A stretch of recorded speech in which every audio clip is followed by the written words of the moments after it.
இயக்குனர் வெற்றிமாறன் இயக்கியிருக்கும் விசாரணை திரைப்படம் 72வது வெனிஸ் திரைப்பட விழாவில் ஆம்னஸ்டி இன்டர்நேஷனல் இத்தாலி மனித உரிமைகள் பற்றிய சினிமா பிரிவில் பெருமை மிகுந்த விருதை பெற்றுள்ளது.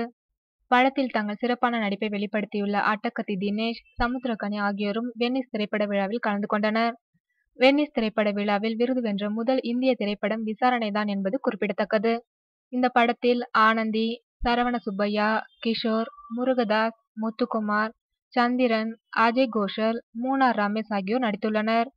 ஒளிப்பதிவு ராமலிங்கம், படத்தொகுப்பு கிஷோர் டி.இ., கதை சந்திரகுமார், இசை ஜி.வி. பிரகாஷ்குமார், கலை ஜாக், சண்டை பயிற்சி திலீப் சுப்புராயன், ஒளிக்கலவை பிரதாப், போர் பரம்ஸ் உதய்குமார், தயாரிப்பு நிர்வாகி எஸ்.பி. சொக்கலிங்கம், நிர்வாக தயாரிப்பாளர் எஸ். வினோத். தனுஷின் உண்டர்பார் பிரைவேட் லிமிடெட் மற்றும் கிராஸ் ரூட் பிலிம்ஸ் கம்பெனி இணைந்து தயாரித்துள்ள விசாரணை திரைப்படத்தின் அனைத்து உரிமைகளையும் பெற்றுள்ள லைகா நிறுவனம் இந்த திரைப்படத்தை உலகம் முழுவதும் வெளியிட உள்ளது என்பது குறிப்பிடத்தக்கது.